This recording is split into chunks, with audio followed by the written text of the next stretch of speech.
Is your magic meter running low? Well, we've got a cure for you. Welcome to Disney Coast to Coast.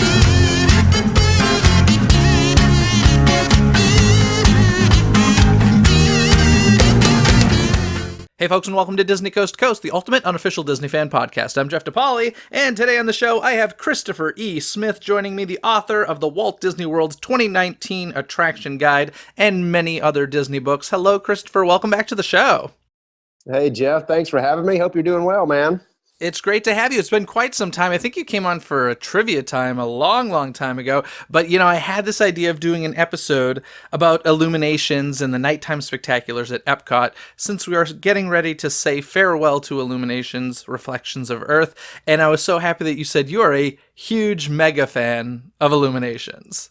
Absolutely. When I got your email asking about it, I think that certainly, a lot of different things at Walt Disney World, whether it's attractions or especially these nighttime spectaculars, they resonate with different people in different ways.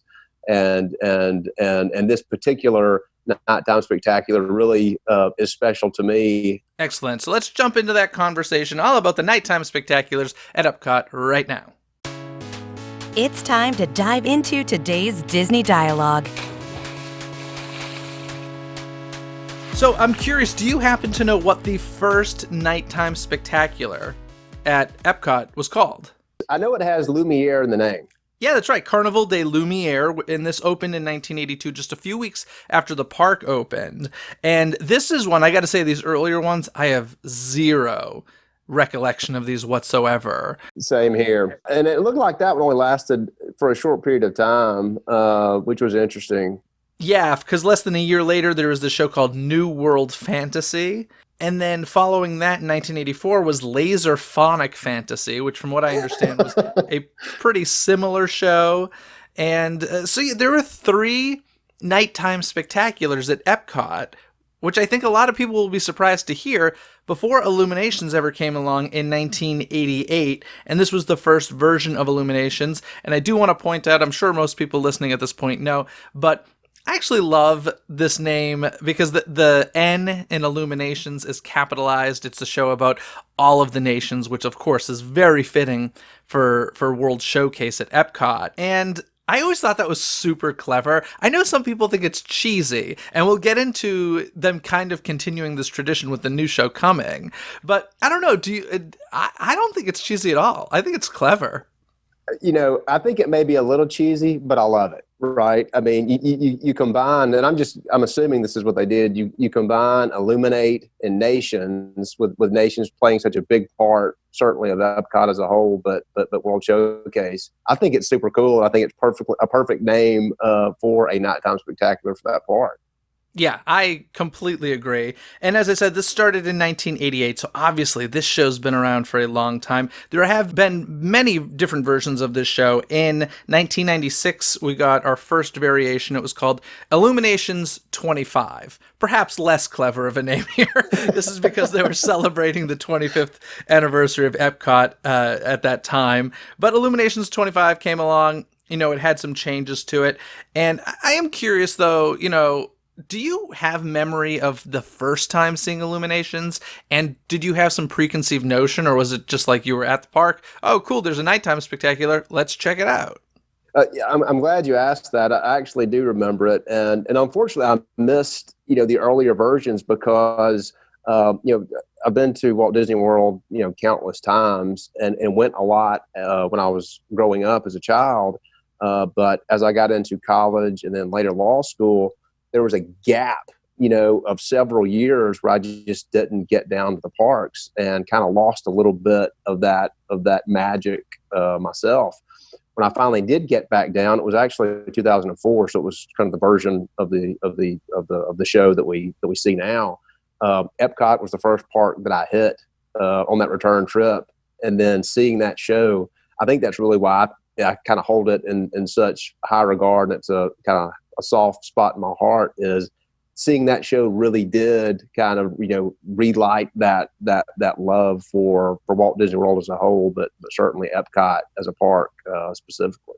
Yeah, I love that the first park you went to was Epcot, because I don't know what it is, but I legitimately marvel over that park. Like, as many times as you see Cinderella Castle or Sleeping Beauty Castle or the Hollywood Tower Hotel or any of that stuff, after a while it becomes, if you're lucky enough and to go semi-frequently, it loses a little magic. But I gotta tell you, Spaceship Earth has not lost any of the magic. Every time I see it, I'm just in awe. And I have to take a picture. I've got 1 billion pictures of Spaceship Earth.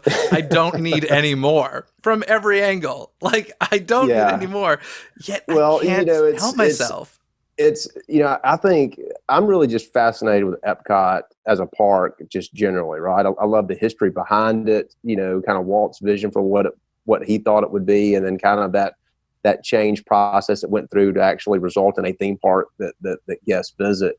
But I think Epcot is so quintessential Walt Disney World, right? If you go to the Magic Kingdom, certainly, the Magic Kingdom and Disneyland are different, but there are similarities as well. We didn't get Westcott. We didn't get that West Coast version of Epcot. So it is such a unique park and such a unique concept, that you're right. I mean, it's something that no matter how many times I go to, it's hard to prepare yourself and kind of not be blown away by, especially the sight of Spaceship Earth, that park icon. Yeah, and I always say with Epcot in general, and listen, all of this may change very soon, but I'm always amazed by how much empty space there is. And not like empty like, oh, this feels empty. Empty like, no, this is here for us to enjoy. This is here for us to lounge around in. And I always just say that it's a park that feels like it shouldn't exist. And maybe that's why it's getting so many changes. I don't know. We'll see. I hope the changes are good. We'll see. Right, and I'm sure we may get into this a little later, but certainly I think you have this kind of philosophical debate amongst Disney fans about what Epcot should be now, right? And clearly the company is. I'm actually writing a chapter in a new book that'll be out at some point about Disney's use of IPs and new attractions and experiences, and kind of the IPization of everything, including Epcot, and how, kind of a reaction that gets from some certain, fan communities versus others of wanting to kind of keep what they believe was Walt's vision for the park, which wasn't, what opened in '82. So it's really going to be interesting to watch and see how all that plays out and comes together over the next few years with these huge changes that are coming to Epcot. Yeah, it will be interesting. For me, my first memory of Illuminations, and I don't know if this was the first time I saw it, because I started going to Walt Disney World as a young kid, but I do remember the holiday version was actually the first time I remember seeing it. And I remember, now, let me just preface this by saying I love Illuminations. Like, I love that show. But as a kid, seeing it for the first time, it's not the most exciting nighttime spectacular there is. It's a little, especially the whole middle section, and we'll get into the sections in the story in a bit, but it's slow, and it definitely slows down. And it's something that I think, like Epcot in general, I feel like it's something as you mature and age, you just really fall in love with. But as a kid, it's not the best. I think that's a very fair criticism, because I think a lot of what goes into what makes the show so great is the story, right? So the story behind it and the story that's being told as a part of Illuminations. And certainly if you're a child, it's hard to follow along with that story when it does take a while to get there. And if you're not really paying attention, then you might miss it, as opposed to just the fireworks and the pyrotechnics and all the other things that happen in the show. So I think that's a fair criticism from a child's perspective. Well, I would even make the argument that even as an adult, it's hard to follow the story if you don't know what it is already, but there's something else that's grabbing your attention that as a kid you just want, fast pace and explosions constantly and stuff. As an adult, you're like, okay, I like this breathing space that we're getting at this moment. And but I will say I think unless you know the story, which like I said we'll get into, it's hard to follow. But of course, the version of Illuminations we're used to today is called Illuminations Reflections of Earth. And this one premiered actually for the Millennium Celebration. And it premiered as Illuminations 2000 Reflections of Earth They had a huge Millennium celebration at Epcot specifically. I feel like I remember the Tapestry of Nations parade and all that stuff. Did you get to experience that, or was that during your hiatus period? That was during my hiatus, but I've read a lot about it and read a lot about Tapestry of Nations and the big 2000, above Spaceship Earth. Did you never hard. see that in person? I did not see it in person. Oh, wow. Even, how about when it was changed so that they got rid of the 2000 and it just said Epcot? I did see that. Okay, because that was there for a long time. Yeah. I remember that. Yeah, and again, it drove me crazy. I did not like that at all. And I guess that's, again, a philosophical, where you land. I wasn't a sorcerer's hat guy either in the studios. So I like my Spaceship Earth just, as beautiful as it is without, the accents. Yeah, I love this conversation because 1982 is the year Epcot opened. It's also the year I was born. So I have a very kind of personal connection to that park, as well as Disney's Hollywood Studios. It was the first one that I really count as having, opened in my lifetime, because I was actually of a child's age, because I don't remember the opening of Epcot, obviously. But I will say, as a younger person, the 2000 and the Epcot, I think I liked. And because, like, once again, kind of like the middle section of Illuminations, the geodesic sphere is just, it's kind of plain and bland, beautiful, gorgeous, love it, as I've said. But as a child, you kind of want that little extra bit of pixie dust. And I think I liked the 2000 in the Epcot, but then I got to an age where I was like, okay, when's this Mickey hand wand going away? Because we don't need this anymore. And frankly, yeah. I simply marvel at the way that they light Spaceship Earth. I still don't know how they do it. I've actually looked into interviewing people about the lighting of Spaceship Earth, because first of all, you don't see the lighting instruments all that well, if at all. And then the top of the Spaceship Earth is lit. It's not like there's this big dark spot, at least from where we can see on the ground. It's lit so beautifully. I marvel at Spaceship. This has become a Spaceship Earth episode. I agree, and I'm just glad to know that there are other people out there like me who that's what they think about at night, trying to figure out puzzles like that about how they like that massive structure. Yeah, because it should be all shadows, right? Because, like, it's all hard angles, those tiles. So it should be all shadow, but it's not. And I don't know. It blows my mind. It's beautiful. But in any case, the wand is gone. The 2000 is gone. The Epcot is gone. It is now Spaceship Earth once again. But it was there for that Millennium Celebration. And that is the version of the show, albeit a different name now. It is that version of the show that we know and love today. And that is the reason we're talking about it. It is closing on September 30th, 2019, which is not too long from now. It's going away forever. I have mixed feelings about this. I love Illuminations, but I also recognize that it's time. How do you feel about it? Yeah, I'm just a very change averse person, right? Okay. I'm that way. I'm way. So sorry. Being a Disney fan right now must be very difficult for you. I know. Listen, when they announced changes to Pirates of the Caribbean, I almost passed out. So I have a hard time dealing with changes to the parks, but I also recognize that that's the only way that we do get new things. And when you kind of look back at just kind of the history of Illuminations, it has had a long run. A really long run. And I do think, while I will miss it, I am looking forward to the new things that are coming. And I do think it's time. So even for a change averse person like me, I think it's Epcot needs something new at this point in terms of their nighttime show, I believe. Yeah, one thing that I hope stays, and I'm pretty sure this was put in for part of the Millennium Celebration Reflections of Earth, and correct me if I'm wrong, but I'm pretty sure that's why those torches were put in all around World Showcase, correct? I believe that's correct. Yes. Okay. And I'm sure we'll get into that too, but those are actually one of my favorite parts of the entire show. I mean, love them. And that's what I was going to say. I really hope that they're somehow incorporated into the new show. And if they're not, I hope that they're left there just to be lit at nighttime in the park. Absolutely. I love them, and I'd be sad if they go. Yeah, I mean, every park, takes on a different life at night. And I think Epcot is that way as well. Just a very, it's almost an emotional type, park at night. And for those huge flames to be going at night around that lake, it really is just extremely powerful. And I'm with you.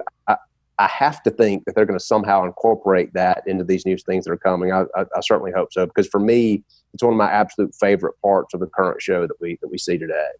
Yeah, I'd be surprised if those go away. I'd be very surprised. But let's get into the story a bit of Illuminations. We've been mentioning how Illuminations has a story. It's not always the easiest to follow, but the easy part to follow is the opening of the show. There's this voiceover by Disney voiceover extraordinaire Jim Cummings, where he says, "Good evening. On behalf of Walt Disney World, the place where dreams come true, we welcome all of you to Epcot and World Showcase. We're gathered here tonight around the fire as people of all lands have gathered for thousands and thousands of years before us to share the light and to share a story. An amazing story as old as time itself, but still being written. And though each of us has our own individual stories to tell, a true adventure emerges when we bring them all together as one. We hope you enjoy our story tonight, Reflections of Earth." And I don't know, that's just chill inspiring. It's perfect. Right there. It's perfect. Yeah. It really is, and I'd actually be curious to know if there were other versions of that. And I'm sure there were. As the whole writing process, I'm sure they edited the heck out of it. But it does seem like the perfect length. I will say the perfect voiceover. Another Nighttime Spectacular voiceover drives me crazy. One of my favorite Nighttime Spectaculars, Phantasmic. I can't stand the voiceover at the beginning of that. And I was so upset when they redid it here at Disneyland. And the one thing I wanted them to change was that voiceover performance. And that's the one thing that stayed. And I'm like, kill me now. Well, how about this, Jeff? How about if you're wanting to make yourself feel bad in terms of what you've accomplished in your life, what if you could say, "Hey, I provide the voice of Winnie the Pooh, Tigger, and I also, did the intro for Illuminations." I mean, that's pretty fantastic. Yeah, I love it. Yeah, but kind of the message there, I think, is perfect, right? Because you've got this gathered by the fire concept, which with those torches we were just talking about, is a perfect kind of intro for this show. And then this emphasis on storytelling, I think, is fantastic, right? So, all of us having our individual stories, but kind of bringing those together, that unity of nations concept is there. I really do think it's perfect. I would have a hard time if I were asked to go in and tweak it. I don't think I could make it better than what they've got in place now. Yeah, and then the story begins with Act 1. Act 1 of the show is called Chaos. If you didn't know, folks, it's broken up into 3 acts. Act 1 is called Chaos, and this is basically the creation of Earth, the Big Bang, and there's tons of fireworks, tons of flames from a barge. I mean, if you're a pyromaniac, this is the dream for you. It honestly kind of looks like something went wrong. Yeah, it is really, one of the interesting things about the show is, I think, the stark transitions between each of these scenes, right? So you go from this intro that's very calm and subdued with, the action of this chaos scene. And let me tell you, man, that Inferno barge and those flames, it is incredible. I think I read somewhere that those flames reach 40 to 60 feet high. And it's really amazing. But when you think about it, just kind of the stage of Illuminations is massive. You've got this 40-acre lake and people who are watching it from all around World Showcase and in front of the entrance area. You have to have massive effects like that in order for it to work, I think. And boy, they really did it with the with the flames in that part of the show. They did it with the flames, but I will say that is Illumination's downfall later in the show, is the size of it, and we'll get into that. But those flames are so crazy, and I find it insane how, I mean, you can feel them. You mentioned, what is it, 40 acres? 40-acre lake, yes. And this barge that is shooting off these massive flames is in the middle of this. So you are a good distance away, and you can feel those flames. That's intense. To the point where when I watch the show on windy nights, I think, should I back up just a little bit to make sure that nothing's going to get out of hand? And I've also built up in my head that I think that effect has obviously been happening for a long time, and I feel like it's got an even wilder and more unwieldy through the years. And I don't know if it's, if that's me making it up or if just the equipment, through that many years of use. But it is, you're right. You can feel that heat, which is amazing given how far away you are, watching it from the actual barge. Yeah, and I believe there's somebody on that barge hidden inside of a fireproof room. I believe I've heard that before. Have you heard that? I'm not sure. I've heard that, and if that is true, I believe it's true. That should be an e-ticket upcharge. That poor guy. I mean, I don't know what they're paying him, but they should, there would be people who would pay to do it. Are you kidding me? Who am I kidding? I would too. I mean, gosh, that'd be fantastic. Yeah, it's an incredible opening to the show. And then comes Act 2, which is Order. And this is the part where I was talking about where it slows down. The Earth is cooling, and we see Earth globe for the first time, riding out into the water, as well as some water fountains. And this is, as you were saying, it's such a huge space. That globe, no matter how big, unless it's as big as Spaceship Earth, it's just going to be lost. You know what I mean? And they've tried to plus it. They've put clearer LED screens on it through the years so that you can see the video images on this globe. But I think that's why it loses your attention a bit at this point, just because of the size of the globe. I don't know. Yeah, you and I didn't discuss this beforehand, and I'm glad we didn't, because I thought I was going to be the bad guy for mentioning this same issue when we got to this scene, because I think we can all agree that the globe is absolutely an architectural marvel, right? Mm-hmm. I mean, just the design of it, how it works, it really is. But I have such a difficult time seeing what's going on those screens as well. And I think that's a function of size, right? You can only make this thing so big if you're going, unless you're just going to leave it out in the middle of the lagoon full time, which you can't do. Or it's a function of the screens and how they work on the continents that are there. But if I read about it on paper, I would think, man, this is a home run effect and it's going to be fantastic. It doesn't necessarily do that when you're there watching it and trying to follow it. It's still, it's not something where I walk out complaining, but I wish it were more effective in terms of helping that storytelling process. It's simply dwarfed by the size of World Showcase Lagoon. That's just the reality of it. And it's not an easy fix. It's not a cheap fix. And clearly it's been that way for over, 20 years or something like that. So, yes. It is what it is. I love, I'm not talking crap about it. I love Illuminations.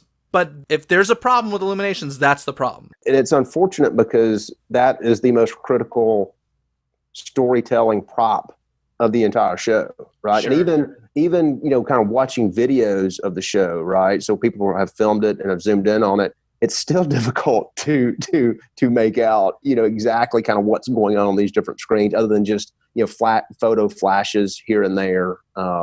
So yeah, I certainly couldn't come up with a better idea on how to fix it, but it is, if the show does, if I'm picking my where I think the show suffers a little bit, it is that at that point.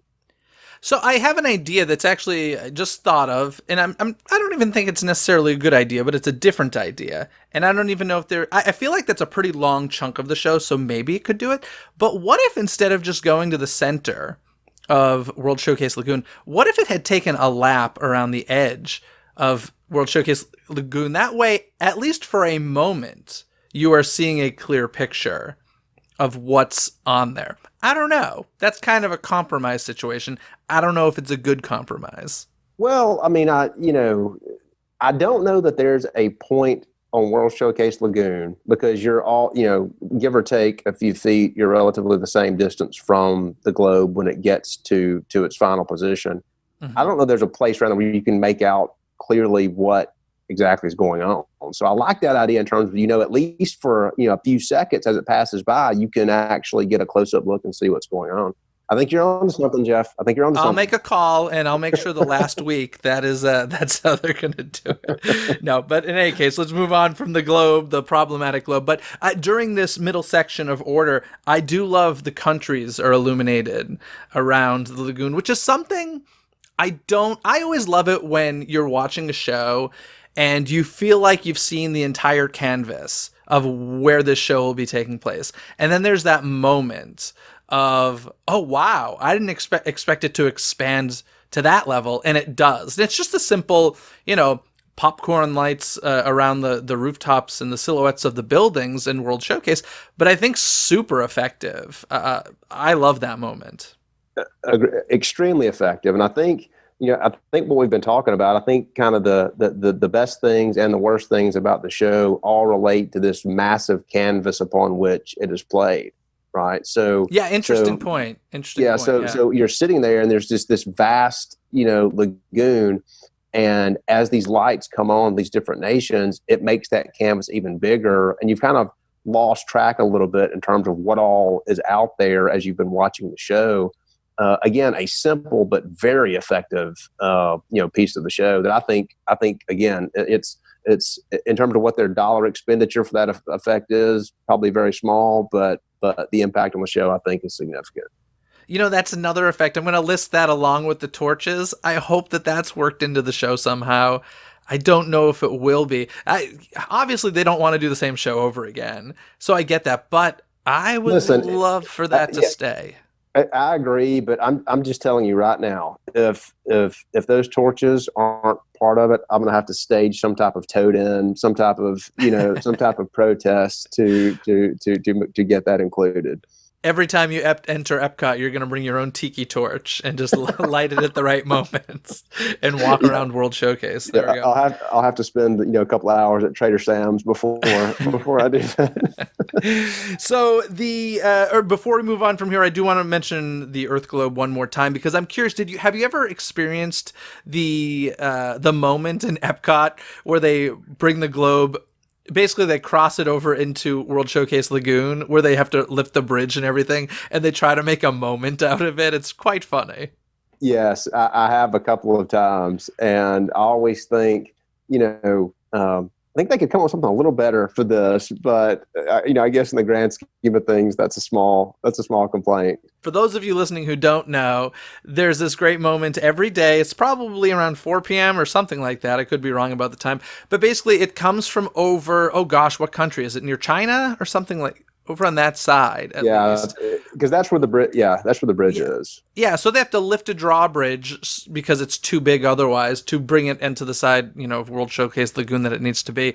And they play this music and they have this voiceover and basically try to make it a fanfare of sorts, but really it's just like, really, I can't cross right now. You're gonna hold me here so that this ineffective globe can cross the waters. Listen, nobody, I think it's fair to say that nobody or there aren't many people out there who love Disney details and every little Disney thing as much as I do.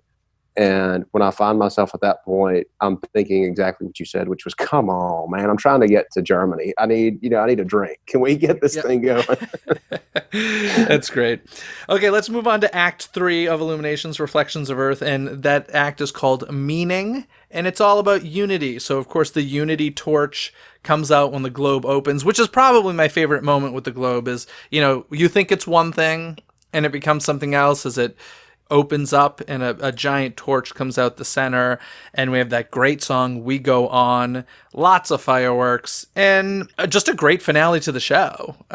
It is, and I and kind of flashing back to that first time that I saw it after being away from the parks for a while, that was, I'm not saying I got emotional watching that, but that was very powerful. And even today, even after having seen that show so many times, that finale hits home because I think, the story of the entire show, while there may be some storytelling, weaknesses in the middle, I think they really bring it home at the end. And that unity torch and the music, extremely powerful. Again, love it. Love the finale. Yeah, I would agree. It does bring home the message for sure. So I love the finale, and I'm a pyromaniac, so I love all the fireworks at the end of that as well. Really lights up the space, and it's pretty cool. Have you ever been along the perimeter? You know how the fireworks that will shoot from like basically the edge of the waters into the center of the water? Have you ever been near one of those places where they launch? Not that I can recall. Oh goodness. When was this? This would have been last October. And I think over near Norway, if I'm remembering correctly. And it just went off, and it's powerful. Like, it's a bit shocking if you're near it. You're like, oh, all right, I'm awake now. Yeah, that and they do, right, because there are a lot of fireworks that goes into that finale, because it lights up the entire lagoon. So I can imagine if you're standing close beside one of these cannons, for lack of a better word, it'll get your attention to the extent you're distracted.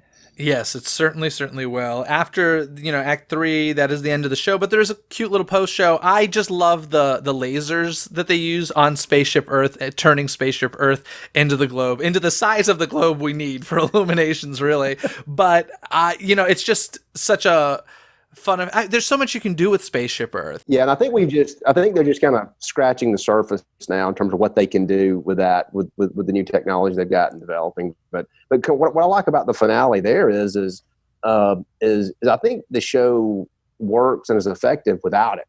Right? They don't have totally. to have that nice little touch there at the end, but they put it in anyway. And I love things like that where they didn't have to do it, but it's a nice piece of icing on the cake that really just kind of, puts a smile on your face. Especially since everybody's exiting the park at that point. They kind of have your attention on Spaceship Earth as you're watching that as you exit. And back when there were sponsors for it, they would not only project, the globe on there, but also the sponsor's name, which I'm sure made the sponsor really happy.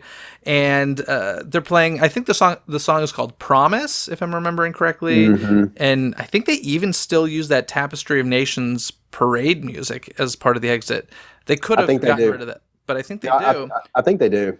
Yeah, so, even that's been around for a long time. So, speaking of the music, though, we've got to talk about just Gavin Greenway is the composer of Illuminations, and I would say the music is my favorite part of Illuminations. It's literally my ringtone, that whole finale, that da-da-da, da-da-da, da-da-da. That's awesome. It's so powerful. I love the music, and this is one of the things. This is honestly the reason I'm sad to see Illuminations go, because let's face it, like, whatever's next will have pyrotechnics. We'll have, we'll hopefully have the torches. It'll have all of those elements of Illuminations, most likely, that we love.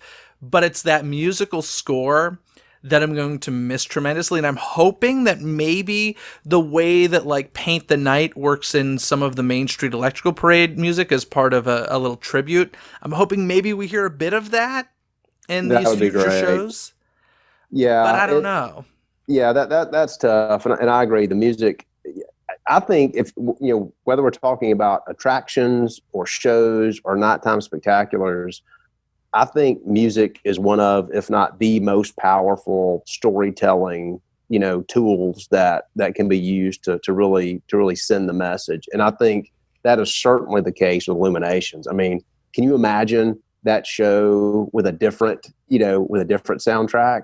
I really can't, because for me, that's part of what makes it. And again, same thing for me. That's one of the things that I'm going to miss. But you better bet I am scouring every inch of the parks, hoping to find a piece of that somewhere. And I think we'll get that.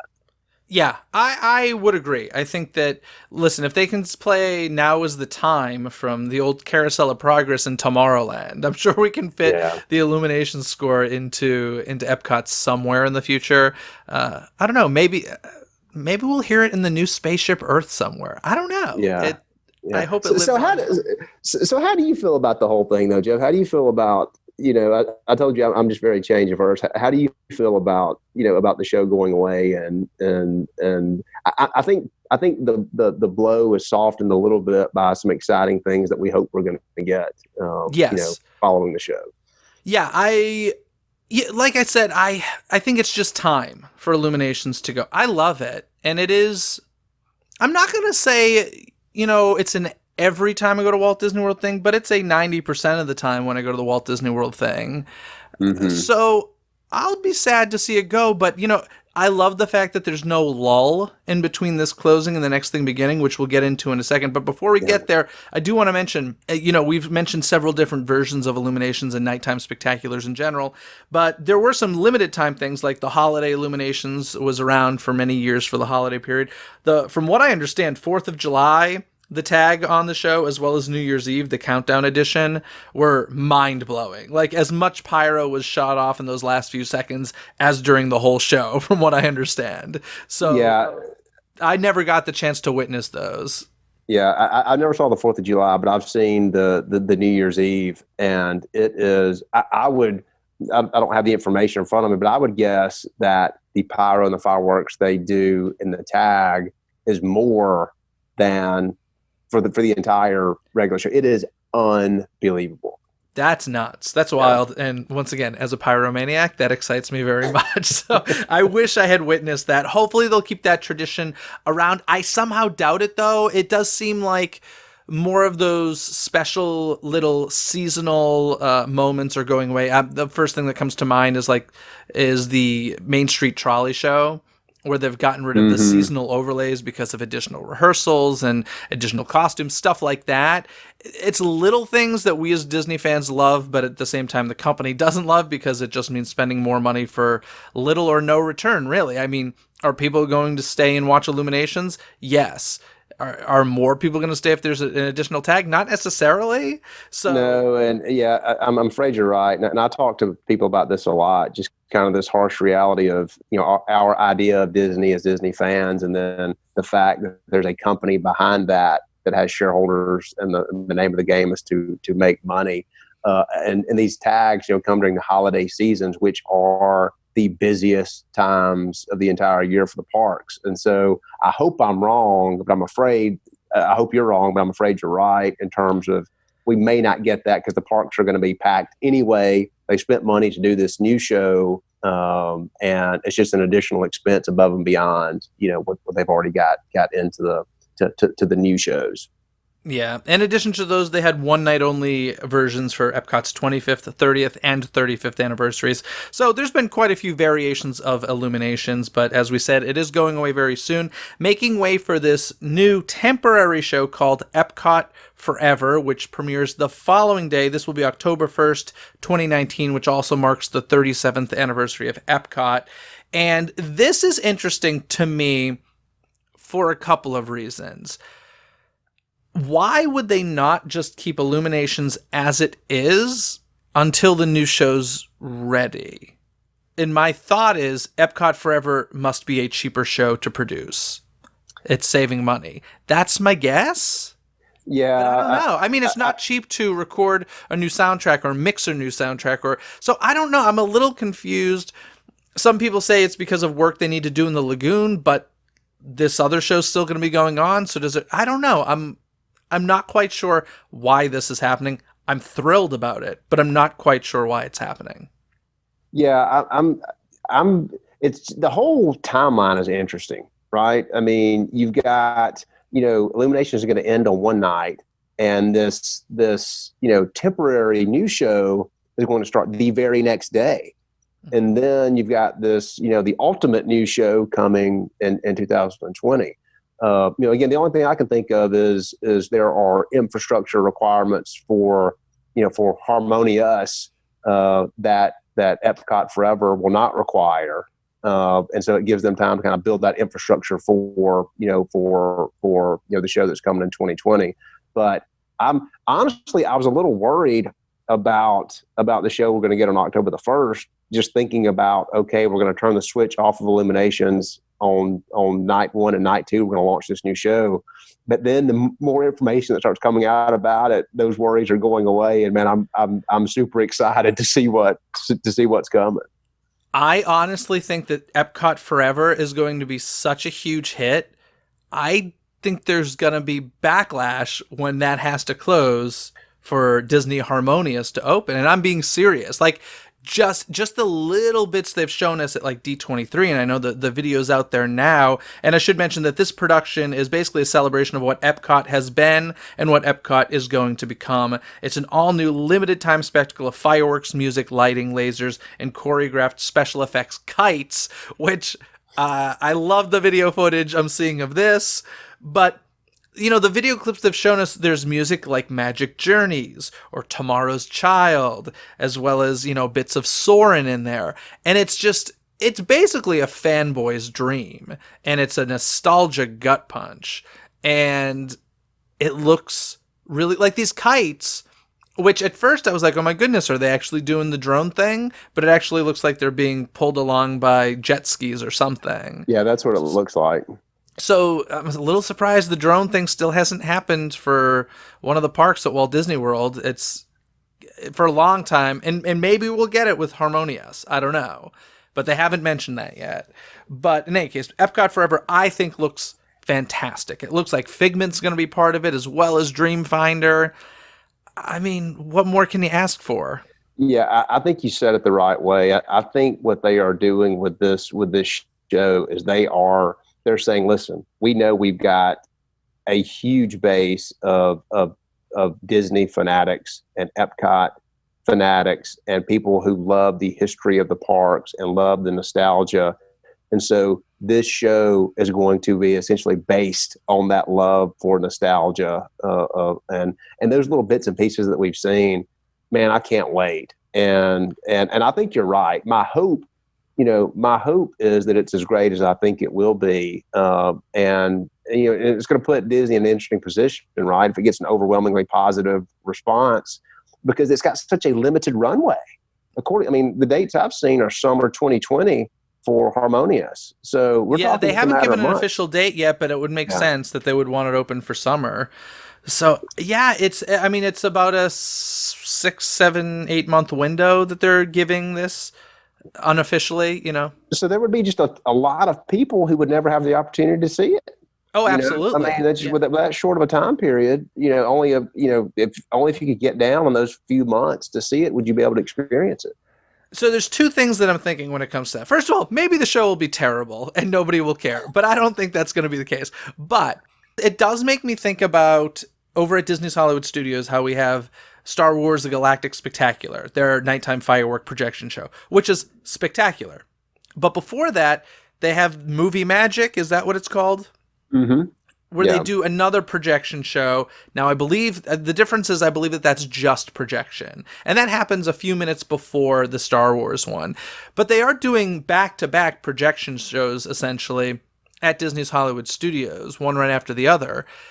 So I was thinking, goodness, if like Epcot Forever is a short show, considering it's, limited, I wouldn't be surprised if it's shorter than we might expect. Could they possibly do that before Disney Harmonious, the new extravaganza? But then, it says there's pyro and stuff. So I'm like, okay, well, that's not going to be cheap. It's not like it's just projection on water.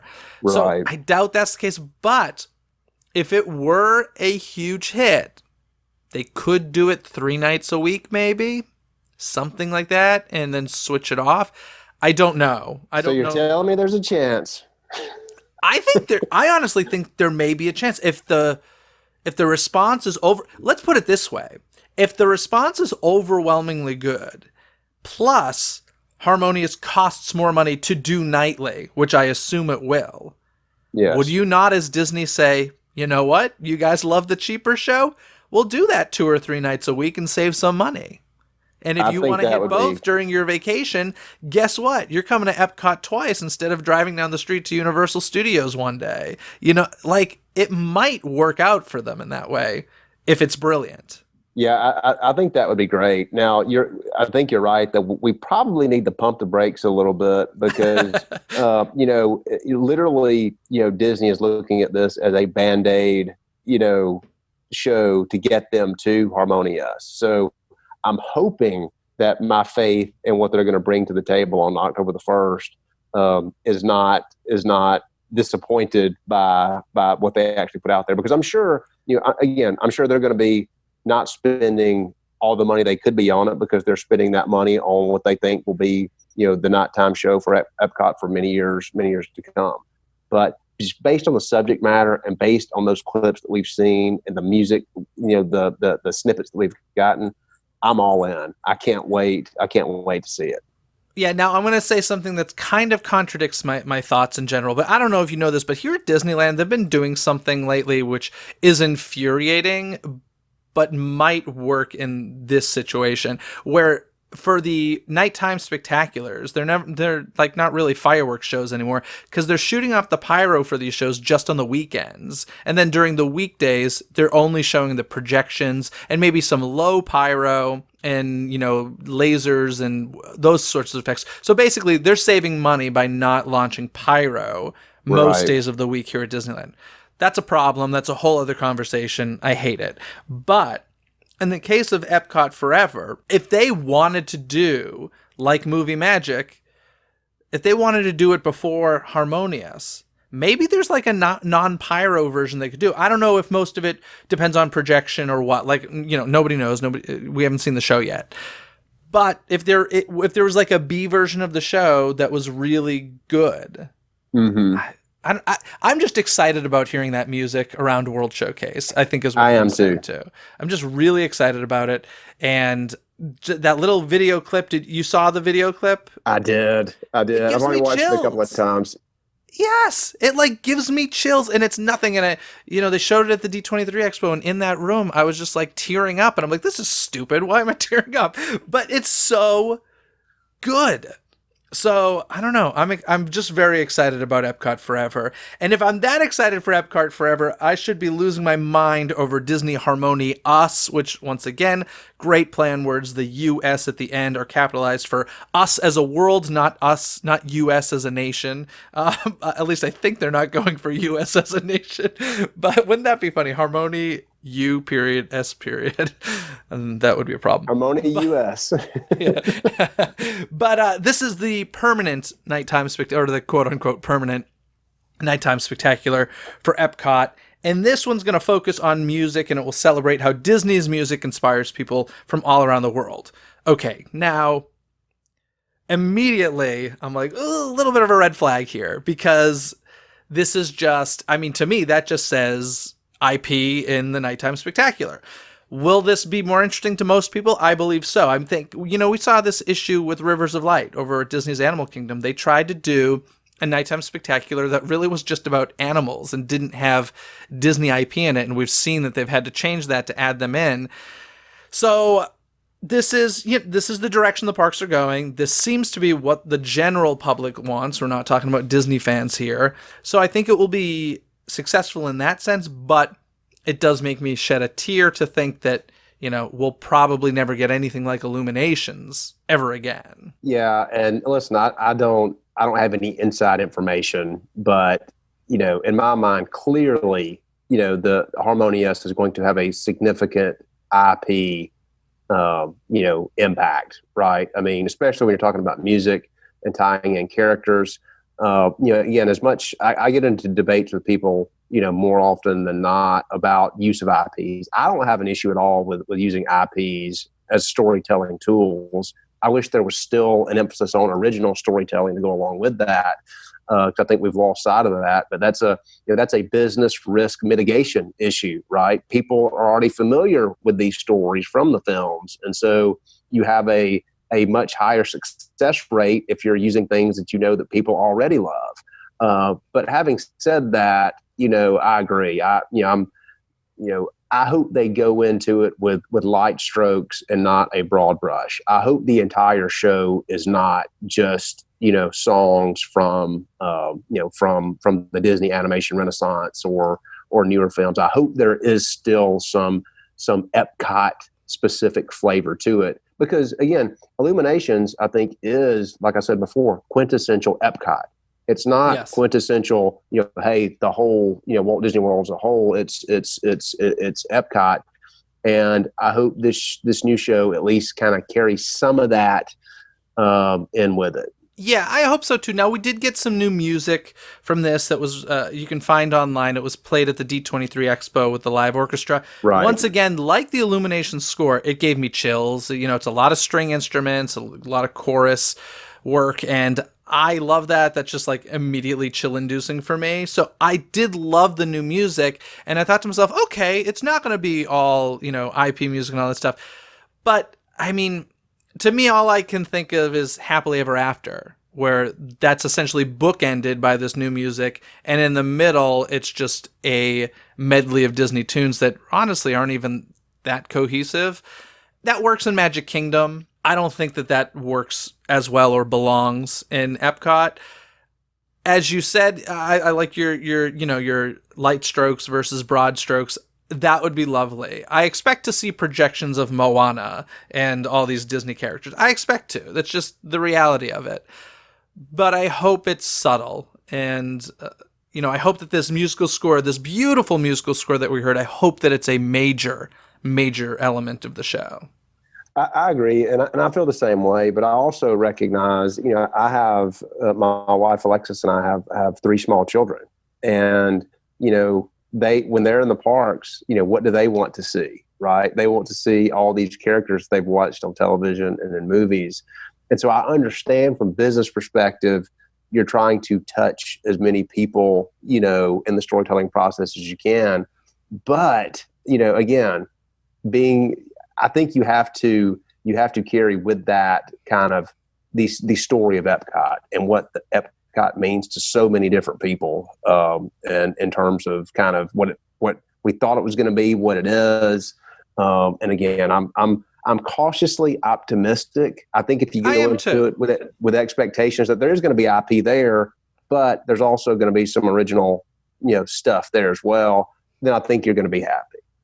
Yeah, I am cautiously optimistic as well about Harmonious. I'm excited about the song, so that's great. There's also massive floating set pieces. I hope when they say massive, it's bigger than the globe. Custom built LED panels, choreographed moving fountains, lights, pyrotechnics, lasers, and more. So there's no mention of torches, there's no mention of popcorn lights on the tops of buildings, and there's no mention of drones. So I don't know. I'm hoping. I'm out. No, I'm hoping that the drone thing is still, because I heard, unofficially for so long, drones.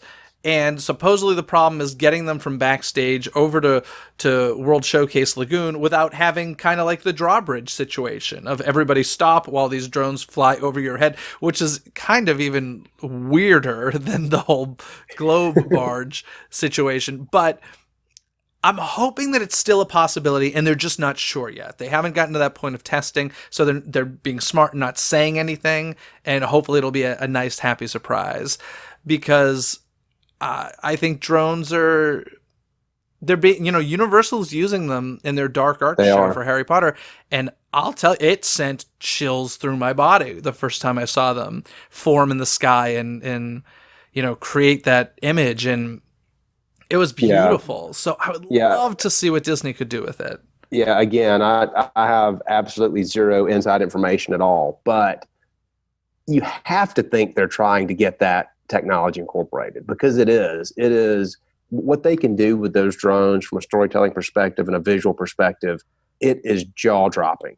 And, unfortunately, I wasn't at Disney Springs a couple of years ago when they did that test show, but even though there were a couple of things that went wrong, all accounts, it was just breathtaking. And so I'm really hoping that we get that.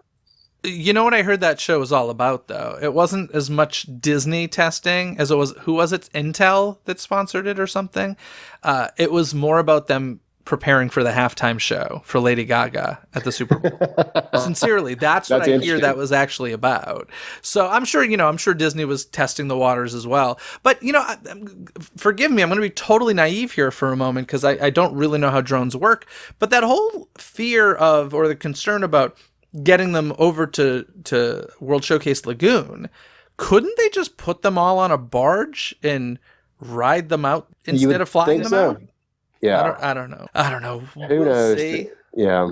I hope it's spectacular. I think it will be. Harmonious and is coming, and before that, we're getting Epcot Forever. I truly am excited about them both. I'm excited about Illuminations getting this grand send off. This isn't a great movie ride situation where it's like, hey, 2 weeks left, enjoy it. This is they've prepared us for this, and I think people are excited for it, and it's time to say goodbye to this amazing show, but it's time to move on, and I'm excited is what it comes. I'm excited about Epcot in general. As scared as I am, and as much as I don't like some of the stuff I see, in general, I'm actually really excited for all of these changes coming to Epcot because I do love this park. I just hope that no matter what happens to it, I still marvel over it, and I still have that feeling of this shouldn't exist.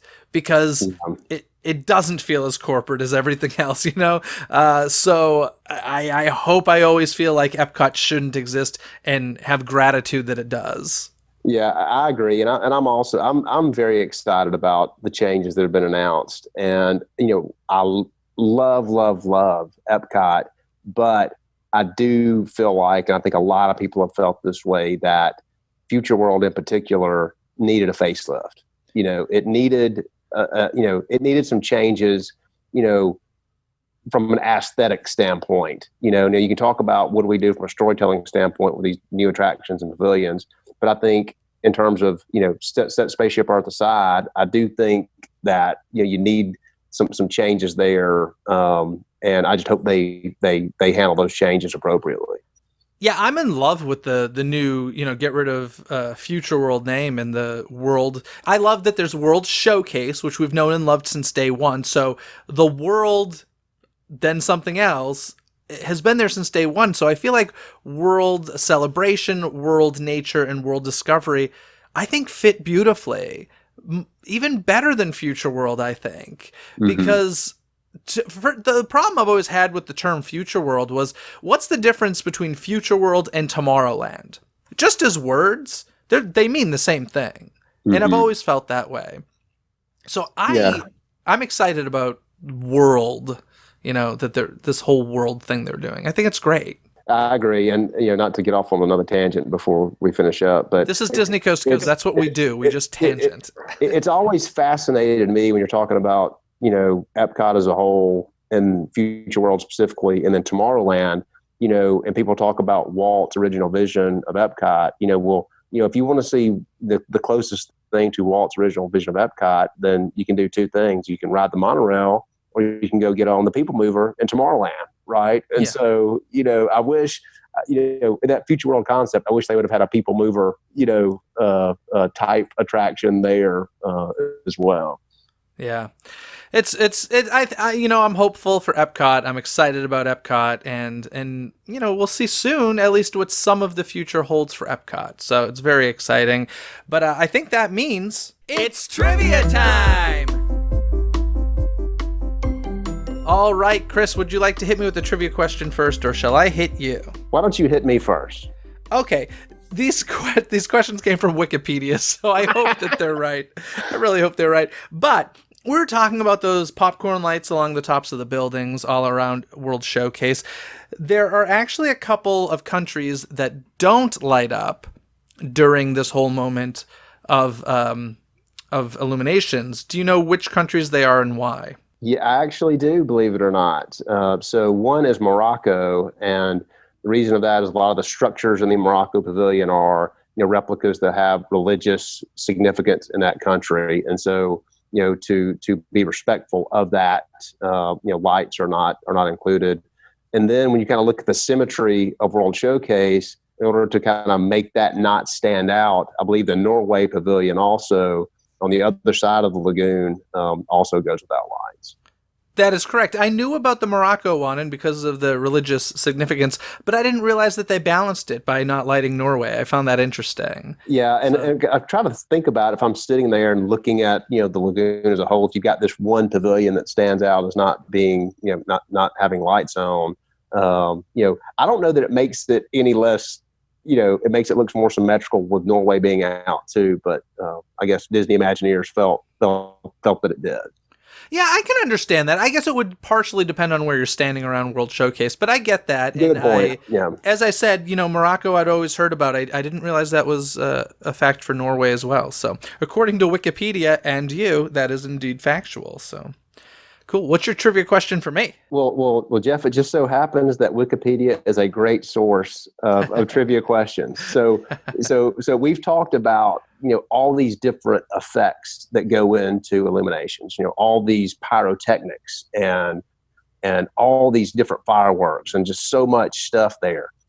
How much does it cost Disney each night to put on that show? It's literally my backup question that I have for you. And I was very close to asking it. And I was like, you know what? I'm going to let him ask his question first, just in case it's a match. It is a match, and it's $25,000, which is unbelievable to think That is crazy. What's funny is, but I read that in more sources than just Wikipedia. So hopefully it should be true. Or at least I don't know if you remember, but the last time I was on, when we did a trivia question, you went first, and you took the and it wasn't. It was not a question you would have thought of to ask. Like, it was literally a huge coincidence, and so I was like, I had to scramble to come up with one. So I'm glad that we avoided that by the skin of our teeth this time around. That's so funny. Yeah, $25,000. That's a lot of money. That is a lot of churros and turkey legs to sell.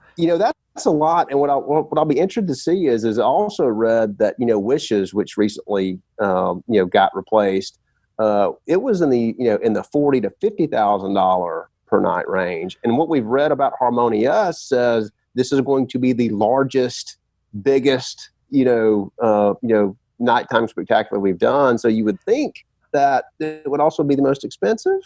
I wouldn't count on that as far as fireworks are concerned. So what I've seen, biggest is, that can mean a bunch of different things. It could be like literally take up the most amount of land or water, or, so it could mean a bunch of different things. What I've noticed is these days, like I was mentioning with the Disneyland thing where they only shoot off the fireworks on weekends, Disney loves this map projection stuff because it costs up front, but then it's paid for. You got it. Mm-hmm. Whereas reloading fireworks every night gets costly. And from what I understand, aside from the U.S. Army, Disney spends the most money on pyrotechnics and gunpowder and stuff in the country, which makes sense. So if they can decrease that while still making a spectacular, I think that only makes sense that they would do that. So I doubt that it will have more pyrotechnics. In fact, I'm pretty sure, I could be wrong, but I'm pretty sure that Happily Ever After shoots off less fireworks than Wishes did. I think so. So that's, it's a direction the company's heading in. I think the only problem there with an Epcot show is that, this mapping technology that they have, you need good surfaces upon which to map. And so certainly Spaceship Earth would be that, but if the focus of the show is World Showcase Lagoon, that's what you don't have in the middle of that lagoon. I guess you can do it in different areas as well, but it'll be interesting to see how they utilize that in the new show. I think it's going to be like Fantasmic and Rivers of Light. I think it's going to be projection on water and a lot of that. But we'll see, in 6, 7, 8 months, we'll see with Harmonious what happens there, and even less time for Epcot Forever. And once again, I just want to say thanks to everybody who ever had anything to do with Illuminations. You've really made some amazing memories out there, and it's going to live on in hopefully unique ways, and hopefully there'll be tributes that we find around Epcot. But before we go, Christopher, I want to ask you, please tell folks where they can find you, some of the titles of your books, where they can buy your books, because they're fantastic books. So I encourage people to check them out. Sure. Thanks, Jeff. Yeah, they can go to my website, which is chrissmithbooks.com. Most of my books are on different historical subjects, like the Walt Disney World That Never Was. And I have a Backstories and Magical Secrets series that focuses on all the little details and stories of the parks. If you've ever wondered what each box in the Big Thunder Mountain Queue says and means, that's the book for you. And I recently released a new travel guide that's based solely on attractions. So if you're an attraction nut and want to know everything you possibly can about the Disney attractions, it's there also. And then you can get me at Twitter at C Smith Disney. If you like those Disney details, if you love old construction photos of the parks, I think I'm a pretty good follow. Excellent. And folks, I do want to remind all of you that you are getting toward the end of your chance to enter for a chance to win a trip to Walt Disney World over at DisneyCoastToCoast.com. That's right.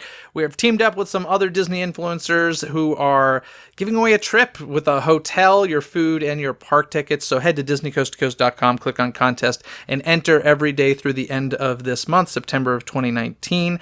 And if you want to start your own podcast and you're sick of just listening to one and you say, I could do it better, I have a better idea than that Jeff guy, head to youcanpodcastnow.net and get some free information on how you can get started. Other than that, folks, have a magical day. Bye! Thanks for listening to Disney Coast to Coast. Have a magical day. Disney Coast to Coast is produced and hosted by Jeff DePauli. Learn more about the podcast and become a supporter at DisneyCoastToCoast.com.